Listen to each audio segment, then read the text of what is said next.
Welcome to Watch Symposium. I'm Austin. All right, so there was a recent video made by Adrian of Bark and Jack where he sings the praises of Brumont, and then Archie Luxury makes a response video calling him out for selling out. So let's talk about selling out, and then we're going to kind of go from there. Now, selling out is a continuum. It occurs by degrees. It starts out with getting an undone for free, and then just casually wearing it on your channel. And then on down the road, it manifests itself by striking deals with companies where you sing the praises and you spruik watches. And when you get really deep into the selling out, you actually get a percentage of each watch that you spruik, all right? And let's talk about Adrian, all right? And Adrian in January 2019, and Adrian in April, 4 months later of 2019, all right? Now, I'm going to quote him, and you can check out the description of this video, and there's some links to Adrian in January and Adrian in April, 4 months later, okay? So if you're on a Windows machine and you press down Control and you click on that link, it's going to open in another window, and it's all queued up, and this is his words, so you can hear it straight from Adrian himself. Now, he's talking in January about the price point of a Brumont versus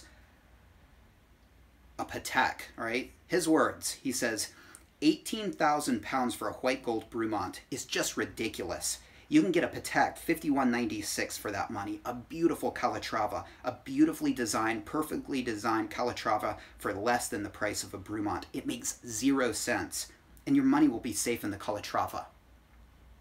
All right, so that's his feelings in January 2019, and I couldn't agree more, because Brumont is a 17-year-old company. It outsources the movements. It uses a third-party movement. They're dependent on third parties for their movements.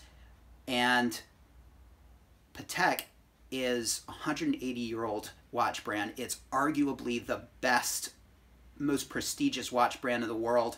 And I think if you're talking 18 grand, well, you let me know. Where would you put your money? Into a Calatrava or into this supersonic white gold piece? Now, I think, hands down, I think you would be a fool to go for the Brumont, all right? And I think you would be taking some really bad advice if you were listening to somebody steering you down that road towards the Brumont, okay? Hey, correct me if I'm wrong. I mean, are there people that would go for the Brumont?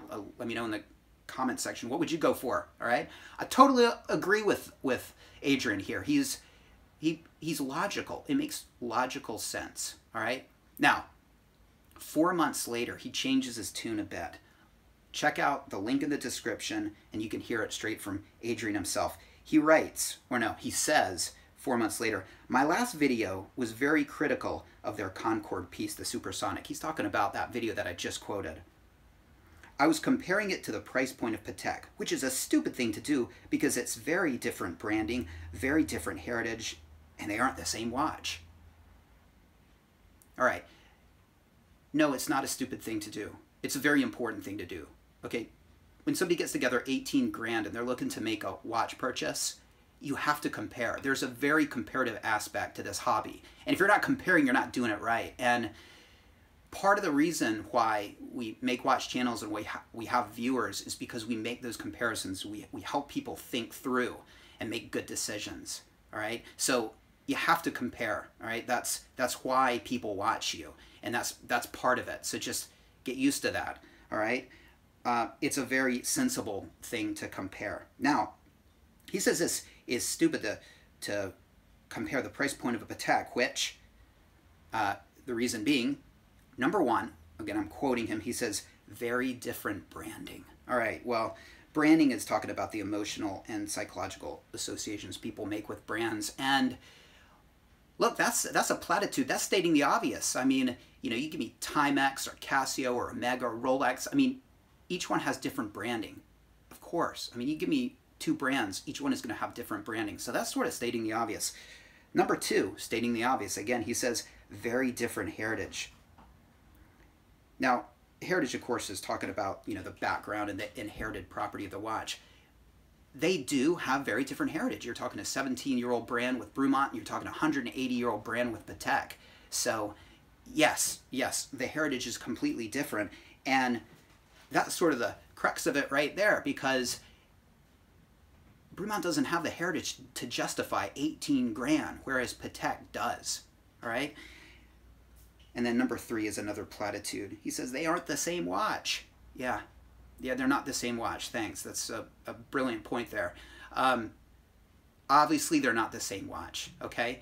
All right, so his logic seems to be that you can't make a comparison. You can't make a comparison because they're different, okay? So it's all a wash. It's all a wash. I mean, you can't make any value judgments, and, you know, I guess, and he doesn't say this, but he sort of indicates that, you know, I guess, you know, an $18,000 Brumont, I guess it could make sense because, you know, the branding's different and the heritage is different and they aren't the same watch.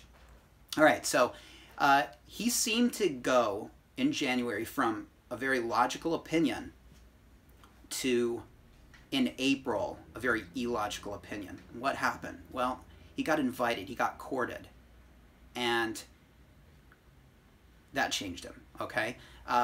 Now, he made a video saying, you know, I didn't get anything. I think the video was commercial, sellout. He basically just sort of denies it and says, you know, I didn't get any money and I didn't get anything from it. Now, the question is, did he get anything? And the answer is yes, he got something. He got access. He got access to the company, right? And sort of his channel got validation. It was invited, and he was able to take footage and to produce content, and that changes you, okay? It changes how you respond to a brand, and it changes how honest you can be. And you can see it right here, okay? Now, am I missing something? I mean, he just seemed to get a little bit more illogical over 4 months, okay? And in April, his justification for the supersonic makes 0 sense, okay? He was on point in January, but something happened. So I think he desperately wants to rationalize this sort of new point of view, and I don't think really has a leg to stand on, and his reasoning seems to be off. In the end, he basically says that all of this extra money that you would be spending on your Patek is going to go to R&D, and that you're part of this secret club. He actually uses those words, and you're part of the Brumont story, and you're part of this. You're part of this striving towards a British-made movement. Now, I don't know if they're ever going to make a British-made movement, but if you're stupid enough to believe that and buy into it, I mean, you're just sort of giving them your money for a far lesser watch than a Patek. And what do you get out of it? What do you get out of it when they do come out with that British movement? Do you get one of those watches? No. Do you get a discount on that watch? What kind of thanks do you get from supporting them in their endeavor by buying a very overpriced watch? What do you get? You get squat. You get squat. But according to Adrian, you get to be part of the story, okay? And again, I don't doubt that he really believes it. I think that's, you know, that's the way cognitive dissonance works. He sort of has to square this opinion in January with the new one in April, and you can see how he did it, all right? So is that selling out? Look, I'll let you guys discuss that, but he seemed to change, and he didn't seem to change in a logical way. So let me know what you think. Take care. Thanks for watching. See you next time.